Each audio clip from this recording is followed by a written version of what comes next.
Gustavo, nos vamos a enlazar con el economista Fidel Márquez, el analista económico que está justamente pautado para esta hora de la mañana. Yo le voy a dar el paso a usted para que continúe este diálogo. Gracias, Jaime. Economista, muy buenos días. Bienvenido a Los Especialistas. Un placer tenerlo acá. Bueno, ha escuchado, días, economista. Gracias, economista. A ver, usted ha escuchado la entrevista anterior y lógicamente pues el sector bananero es un sector muy importante dentro de nuestra economía y está siendo afectado por esto del confinamiento mundial, los rebrotes y un sinnúmero de problemas de la enfermedad del COVID.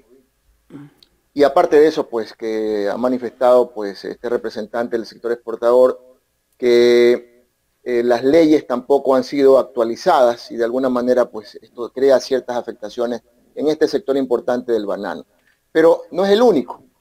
Entonces, ¿cuál es la realidad a su criterio, economista, de la situación económica que vive el país ahora y que va a vivir en los próximos 4 años con un nuevo gobierno?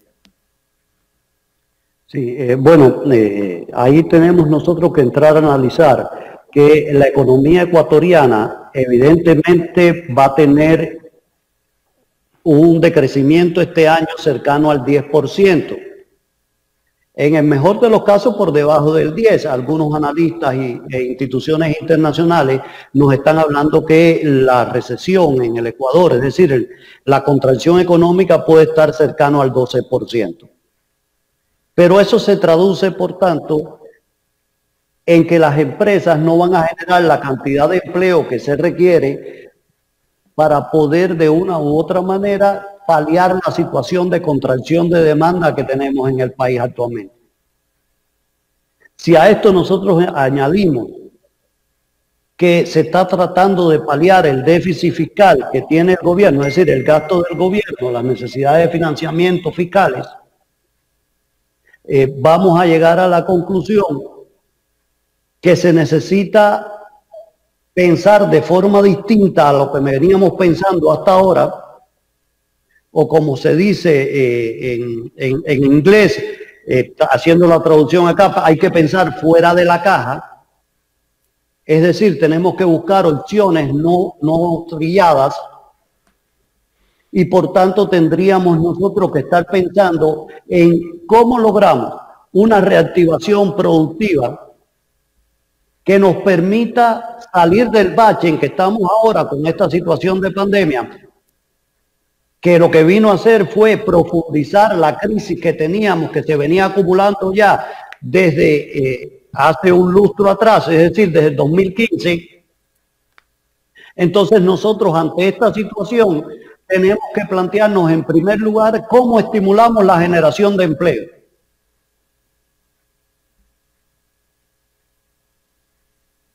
Sí, de acuerdo, economista. Y bien usted ha hecho esa referencia entre el 2015 y un poco antes también con esta crisis que vivió el mundo con la caída del petróleo y otros factores más que sin duda alguna pues afectaron a grandes países en el planeta.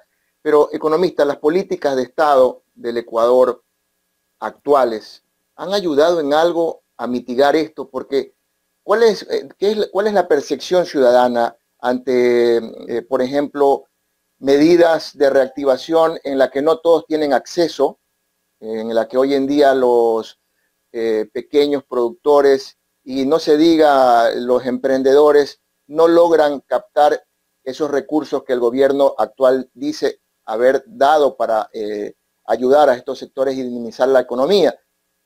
¿Están ayudando las políticas de Estado en esta situación?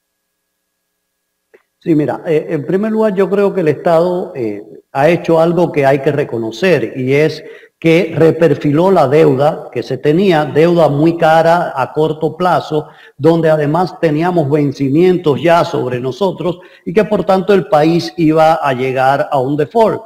Esto nos lleva a que tengamos que, en primer lugar, reconocer el esfuerzo que ha hecho el gobierno en la reestructuración de deuda, por un lado, y por otro lado, lograr con esta reestructuración llegar a un acuerdo con el Fondo Monetario que, si bien no es la solución definitiva a los problemas del gasto fiscal, sí es un paliativo para este año que estamos en plena pandemia, de que se reduzca el servicio de deuda que tiene que hacerse y que en los próximos 4 o 5 años tengamos una reducción significativa del servicio de la deuda. Y esto es importante que se reconozca. Pero el acuerdo con el Fondo Monetario nos va a traer como consecuencia que se tengan que pensar en cómo reducir el déficit fiscal, que es el compromiso fundamental que ha hecho el gobierno. Y el déficit fiscal usted lo puede reducir, y aquí seguimos pensando desde el lado del fisco y no desde el lado de toda la economía nacional, y eso lo voy a dejar para más adelante en la conversación que tenemos, porque si resolvemos el problema del fisco, pero no reactivamos el aparato productivo privado, que es el generador de empleo, es decir, si nosotros no logramos que la pequeña y mediana empresa, la microempresa y el sector de la economía popular y solidaria se reactive, así como la empresa grande que nos lleva a la formación de tener un proceso cada vez de mayor generación de empleo pleno, entonces nosotros, o empleo adecuado, de acuerdo al nombre de la terminología que se quiere usar, entonces nosotros vamos a tener un serio problema. Porque el problema fundamental que tiene el Ecuador de hoy es un problema de empleo. Si a mí me dicen cuál es el problema que hay que atacar y le tenemos que exigir a los candidatos que tenemos, que ya van por como 12, ya están aprobados, algo así es lo que estaba viendo hoy en la prensa, que se han dado ya el visto bueno para que empiece a correr en esta lista electoral. Lo primero que tenemos que exigirle es cuál es tu plan de gobierno para estimular la generación de empleo de productividad creciente. Y pongo ese nombre porque eso significa que los trabajadores, cuando accedan a un puesto de trabajo, van a ser estables, pero además van a tener la posibilidad de ir incrementando sus niveles de ingreso en la medida que se van estableciendo y van siendo más eficientes las empresas. Entonces, acá nosotros tenemos que poner dos cosas importantes. El problema fundamental del Ecuador hoy es la generación de empleo, pero para generar empleo usted tiene que tener estímulos a la actividad productiva y al servicio y a la economía real. Es decir, tenemos que mirar entonces hacia la agricultura, tomando el ejemplo de la entrevista anterior, que eso es primordial. El agroecuatoriano tiene que ser el que nos permita a nosotros salir de la crisis. ¿Por qué? Porque el agroecuatoriano nos va a llevar a que podamos convertirnos en abastecedores del mundo de lo que se va a llamar, o lo que algunos especialistas ya están llamando, la posible nueva pandemia, que va a ser una pandemia por la alimentación. Entonces nosotros tenemos que, con las características nuestras, prepararlo y decirle a los señores candidatos cuál es el plan de gobierno para el agro. ¿Dónde está el plan de electrificación del agro ecuatoriano? No electrificación de las ciudades, electrificación del campo. ¿Dónde está el proceso de conectividad en el agro ecuatoriano? Porque desde las empresas agrícolas hay que conectarse con el mundo. Y además de eso, ¿dónde están los procesos para que los jóvenes no se vayan del campo y puedan estudiar desde sus casas en el campo? Entonces tenemos que plantearnos dos elementos, a mi modo de ver, que son importantes para el desarrollo y son estratégicos: la electrificación del agro ecuatoriano y la conectividad de todo el Ecuador. Interesante propuesta, economista. Voy a darle paso a mi compañero Jaime de la Cruz. Tengo más inquietudes, pero compartimos esta entrevista en esta mañana. Jaime. Gracias, Gustavo. Economista, siguiendo con el tema del agro, porque está hablando con alguien que vivió en el campo y conoce la realidad de la gente que vive en el campo. Todos los gobiernos o todos los candidatos siempre hablan del agro, y resulta que una vez que ganan las elecciones se olvidan del agricultor. Y el agricultor pues demostró justamente en esta pandemia que fue el más solidario, el que estuvo siempre allí, nunca paró de producir y tuvo esa oportunidad de darle la alimentación a la gente que vive en las grandes ciudades. Ojalá que los políticos, como usted dice y como hace ese planteamiento, en realidad se preocupen, pero no solamente que esa propuesta quede en una simple propuesta o un planteamiento de lo que ellos pueden hacer si es que llegan a ser presidente, porque resulta que aquí todos hacen un plan de gobierno y cuando llegan al poder se olvidan del plan de gobierno y gobiernan con otro plan. Como el gobierno actual tenía un plan de gobierno, lo abandonó a inicios de su gobierno y ahora gobiernan con otro plan. O sea, es importante lo que usted ha tocado este día.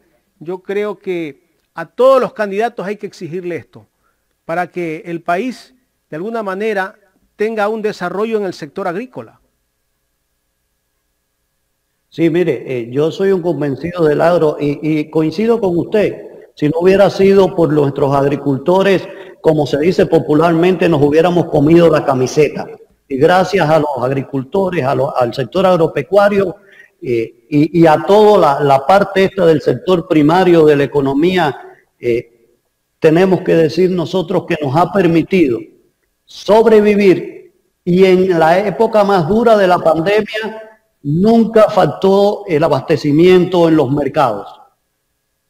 Y de una u otra manera logramos, a mi modo de ver, pasar el bache de la pandemia en su momento más crudo por el servicio de la agricultura. Entonces aquí es donde yo digo, ¿por qué no creamos zonas especiales de desarrollo agrícola o agropecuario, de acuerdo a las características de cada región y cómo estructurarla, con condiciones específicas para, primero, promover la producción, abastecer el mercado interno y después promover las exportaciones? Entonces aquí es donde yo digo, en vez de ponerle más impuestos a nuestros productores agropecuarios de acuerdo a las regiones y a las zonas, tenemos que pensar en cómo los estimulamos bajándole costos a sus producciones, bajándole costos de los impuestos que en definitiva nos pudieran llevar a generar mucho más empleo. Que eso es lo que tenemos que buscar en la producción. Y por otro lado, si nosotros logramos que nuestros productos agropecuarios se inserten en el mercado internacional, y para eso tenemos que buscar asociatividad entre nuestros productores, para crear marcas de productos por regiones internas del país o locales, o una marca nacional que nos permita insertarnos y poder alcanzar mayores volúmenes de exportación, sería un paso importantísimo. Por otro lado, sería también de estimular a aquellos productores nuestros que hagan producción orgánica, porque con toda esta cuestión de la pandemia, soy del criterio que vamos a tener nosotros una mayor demanda para productos orgánicos, y esos nichos hay que aprovecharlos porque pagan muy bien. Economista, el gobierno nacional hace varios meses lanzó con bombos y platillos el crédito Reactívate Ecuador. Este crédito que la gente lo ha tomado como una farsa por parte del gobierno, porque resulta que a nadie o a pocos por allí le han dado el crédito. Nosotros hemos conversado aquí con muchos empresarios, con el sector hotelero, con emprendedores, y cuando le hemos consultado si han podido acceder a este crédito, la gente hasta se ríe. Porque en realidad, cuando le piden los requisitos a las personas que quieren intentar tener un crédito de estos Reactívate, resulta que le piden la facturación de los últimos 3 meses. Si no has tenido facturación, no calificas. Si el país casi está paralizado, vamos para 8 meses. Cuando recién empieza el año, por lo general, pocas empresas tienen buena facturación. Hablamos de que en abril recién comienza a reactivarse la economía en todos los años. Pero resulta que después de marzo que vino la pandemia, ¿a quién le ha ido bien en este país, economista? Estas reglas tienen que cambiarse, o tal vez el gobierno no tiene el dinero para dar los créditos. Sí, mire. Ahí usted está diciendo una gran verdad, y todos estos planes que hay en los gobiernos, nosotros los tenemos en primer lugar que, para poder decir que son eficientes socialmente, tenemos que buscar y ver si están realmente algo que nos llamamos el índice de focalización. Y entonces tenemos que ver a quiénes iban destinados estos préstamos, quiénes lo han recibido, y si eso que lo han recibido les ha servido y han hecho, qué retorno tiene para la sociedad. Entonces, con estos criterios, yo creo que esto, y coincide en la percepción que existen muchísimos, que tienen muchísimo sobre esto, que nos dicen que realmente se han dado muy pocos préstamos, y es verdad, porque además, ¿qué préstamo puede dar el gobierno si no tiene los recursos? Porque recién los recursos le llegaron hace poco por el préstamo del Fondo Monetario, pero además ahí solamente iban a estar destinados para la parte productiva alrededor de 300 millones, no más. Y eso es muy poco en el entorno en que estamos viviendo. Entonces, la gran realidad de esto es que si usted va, hay que buscar la forma en cómo logramos estímulos a la producción. Y por ejemplo, buscar de qué forma se haga una apertura al capital internacional para que puedan venir préstamos a bajo costo. Y entonces también tratar de buscar programas de desarrollo locales y regionales por zonas específicas de desarrollo para que los organismos seccionales puedan acceder a los organismos multilaterales de crédito, como por ejemplo pudiera ser la CAF o el Banco Interamericano de Desarrollo o el Banco Mundial, que tienen programas enfocados al desarrollo. Y muchas veces son sin préstamos con muy baja tasa de interés, hasta 0%, no reembolsables en otros casos, o a 30 años con tasa del 2%.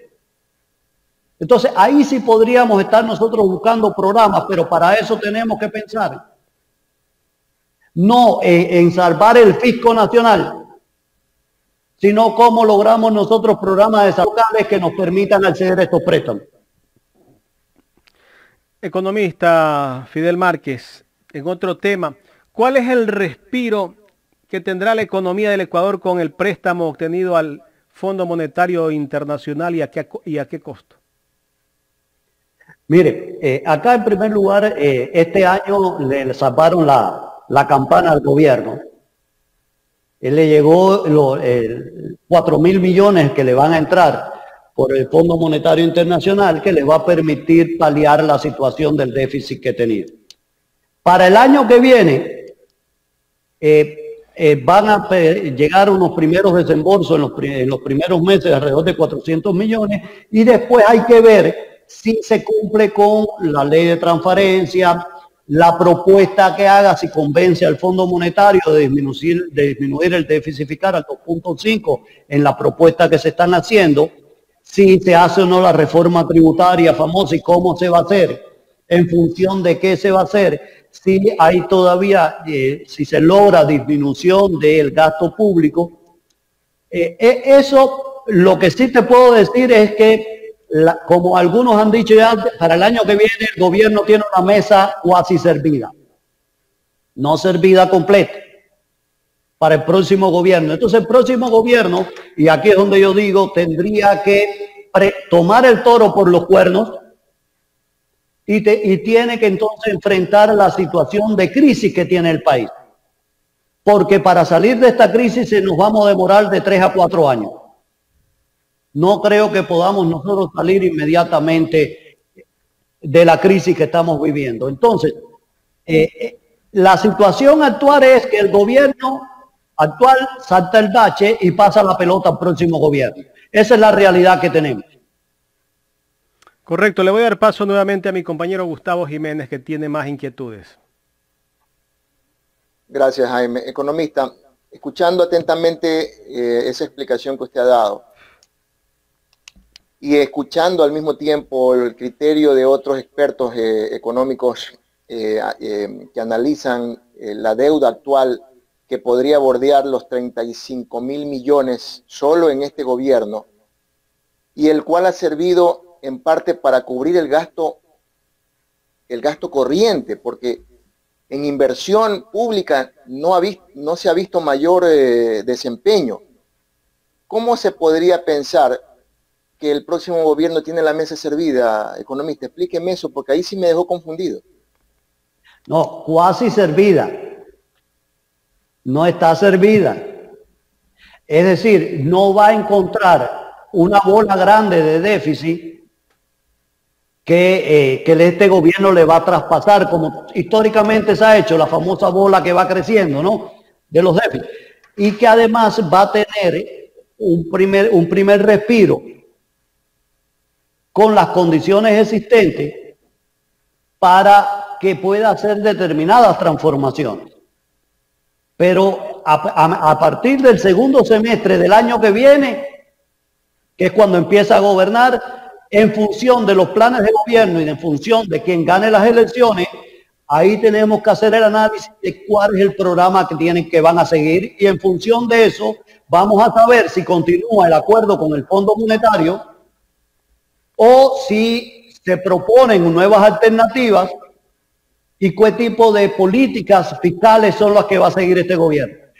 Yo sigo insistiendo que la solución del país no viene solo por el lado fiscal. Tiene que venir por pensar en toda la economía nacional. Y nuestro principal problema no es el fisco, es el empleo.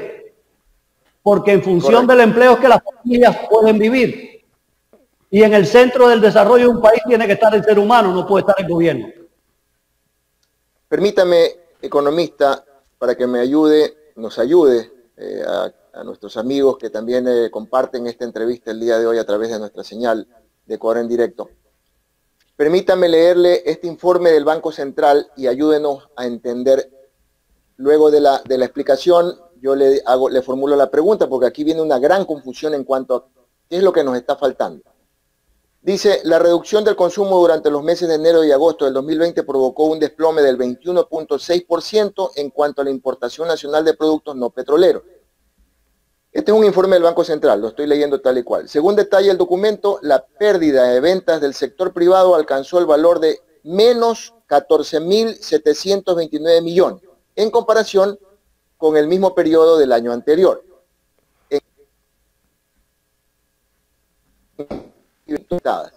Por ejemplo, Quito con el 52.5% de pérdidas y Guayaquil con el 26.6% en pérdidas.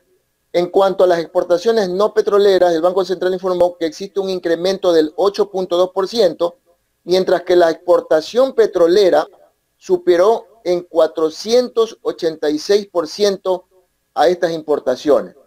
Entonces, ¿a dónde se va el dinero? No, aquí no hay una dicotomía, economista. ¿Qué es lo que está pasando? Ayúdame a entender esto. Sí, a ver, primero, ¿qué tenemos? En la primera parte que nos están diciendo que hay una disminución de las importaciones, que yo lo entiendo porque hay una contracción de demanda, es decir, la familia ecuatoriana está consumiendo menos. Además, las empresas están consumiendo menos. Entonces, de ahí la explicación de casi el 22% de disminución de las importaciones.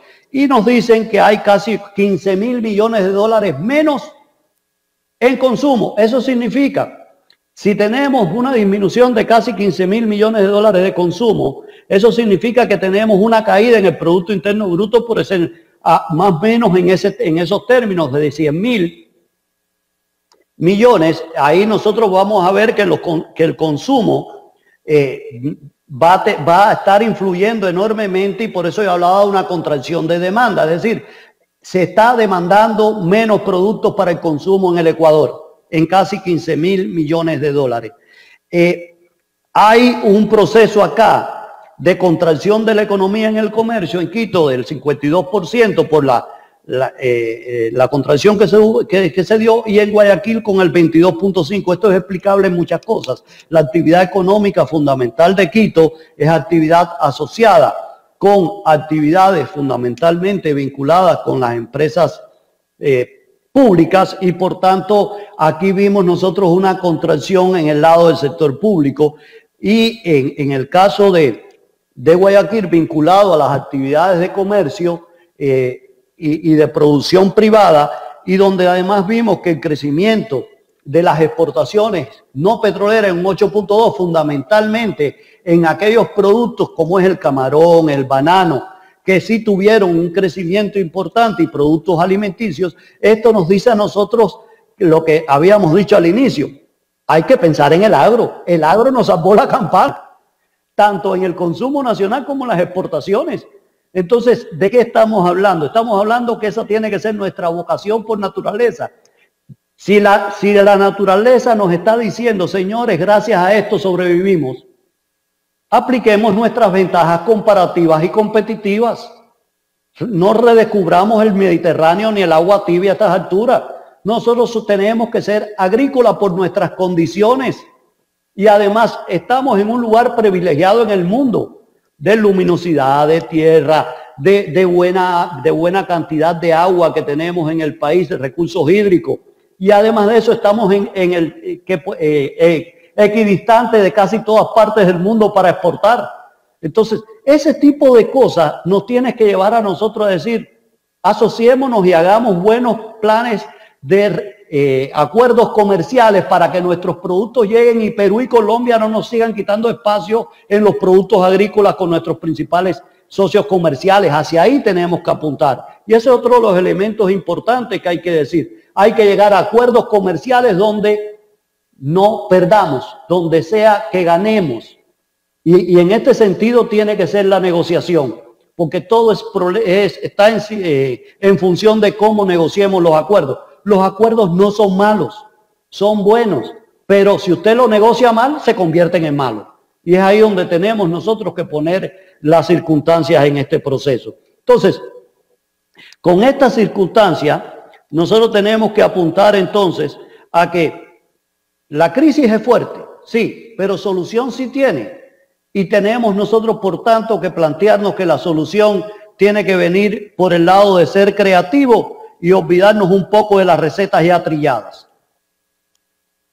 Economista, por tema de la pandemia y la crisis que se está viviendo en el mundo, entonces, ¿Ecuador debe apostar ya a acelerar tratados de libre comercio?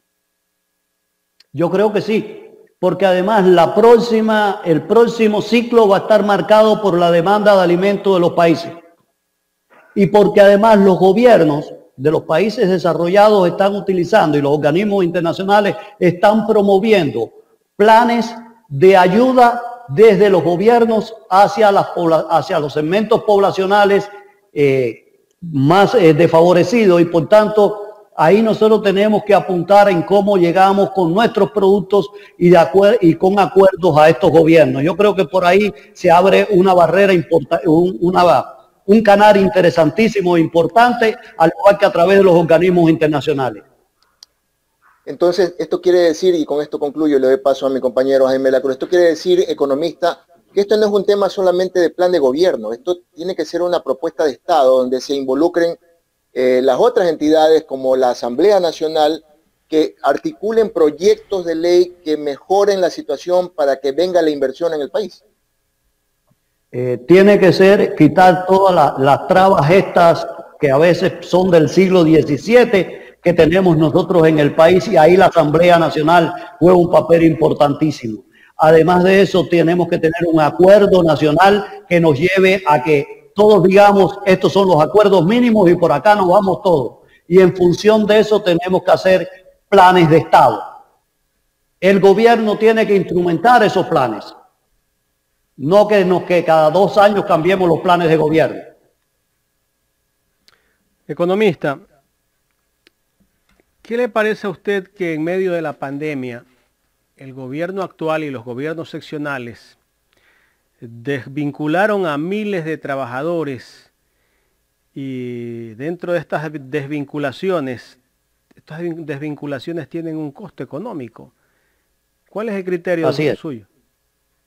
A ver, si bien es cierto que la pandemia no solamente en el sector público, también en el sector privado dio un fortísimo golpe a la situación del empleo, y por eso yo digo que no solamente veamos el sector público, sino veamos toda la economía nacional, donde se llegó hasta casi 1.100 desempleados abiertos en el país, sin contar los subempleados o set employment.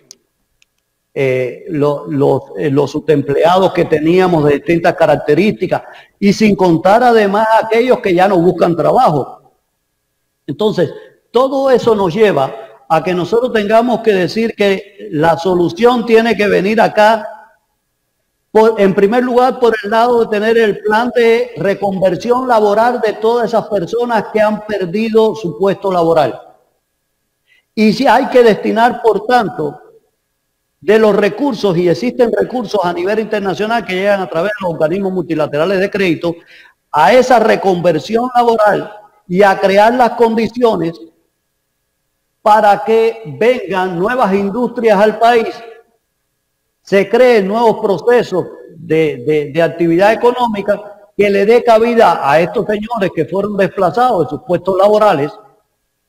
Pero además tenemos que plantearnos como necesidad del país un proceso que nos lleve, en primer lugar, a que nuestra fuerza de trabajo esté en una constante capacitación y además de eso se pueda insertar en los nuevos puestos laborales. Y para eso tenemos que tener bien claro que hay puestos de trabajo que existieron hace 10 años atrás que no tienen sentido en la nueva forma de hacer economía en el mundo. Y por otro lado tenemos que ser eficientes socialmente con el empleo público, y donde va una persona no existan 10, pero si hace falta una persona tiene que estar. Esas son las cosas que tienen que primar como principio en el empleo. Mi pregunta iba más por el tema de que en medio de una pandemia, de una crisis, que las familias en este momento, muchas de esas familias no tienen recursos para sus alimentos. Ahí tiene que venir la ayuda, ahí tenía que venir una ayuda gubernamental, totalmente como está planteado en todas las propuestas de organismos internacionales, como está planteado en todos los estudios que se hacen sobre las pandemias, está que uno de los elementos es mantener los niveles de consumo de la familia. Y con esas medidas que se tomaron en un momento dado, bajar los niveles de consumo de la familia. Volviendo al tema del crédito que recibió Ecuador y volviendo al mes de marzo, que el país pagó justamente parte de la deuda a los tenedores de los bonos, pero también se adelantó parte de una deuda que se vencía en el 2021 y en el 2022. En ese momento el país se quedó sin recursos para enfrentar la pandemia. ¿Usted cree que fue el mejor momento para hacer esos pagos, economista? Yo, Fidel Márquez, no lo hubiera hecho. Así se lo digo. Fue la estrategia que utilizó el gobierno, pero yo no lo hubiera hecho y hubiera entrado en negociación con esos organismos y con esos tenedores. El equipo de gobierno, el ministro de Economía, dijo que era necesario para poder lograr una mejor negociación de la deuda.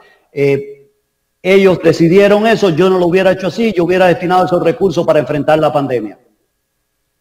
Muchísimas gracias por su respuesta. Y la última pregunta, economista. A inicios de este gobierno se habló de que el país estaba sobreendeudado, que ya había pasado el nivel de tope de endeudamiento. Le pregunto si es verdad y por qué este gobierno se ha endeudado casi, o terminando su gobierno, llega a 35.000 millones la deuda que ha adquirido. Sí, a ver, entre la deuda que se venía acumulando y la deuda altar estamos más de 70.000 millones de dólares prácticamente, ¿no? Lo que representa más o menos un 75% del PIB. Pero lo importante acá, y yo siempre lo digo, no es deuda sobre el Producto Interno Bruto o esta medida del 50%, sino cuánto representa el servicio de la deuda que tenemos que pagar anualmente de los ingresos corrientes con que cuenta el gobierno y cuenta el país. Entonces, si tenemos nosotros que el servicio de la deuda representa unos 15.000, unos 7.000, 8.000 millones de dólares, 6.000 millones de dólares, que era lo que se tenía, y tenemos ingresos corrientes por 10.000, 11.000 o 12.000 millones de dólares, evidentemente que ahí tenemos una situación de fuerte endeudamiento. Por eso yo mido más que el monto total de la deuda, lo que tenemos que pagar por año de la deuda. Si esta reestructuración de la deuda y este incremento de la deuda nos dice que lo que vamos a tener de servicio a la deuda con relación al ingreso corriente es mucho menor, vale la pena hacerlo.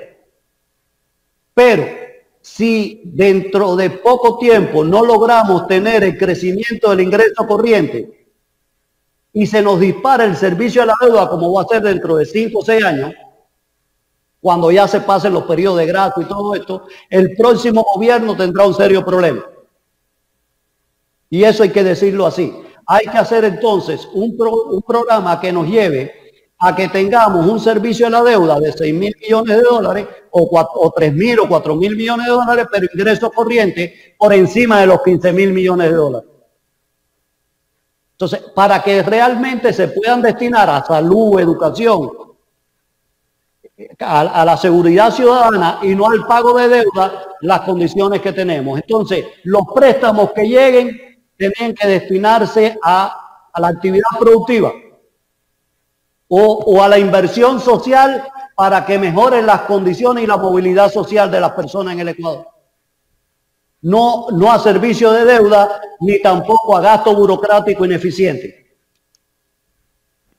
Economista, quiero agradecerle por haber aceptado este diálogo en esta mañana. Gracias, economista Fidel Márquez. Gracias a ustedes, es un placer, como siempre. Muchas gracias. El economista Fidel Márquez, hemos hablado del tema económico del país.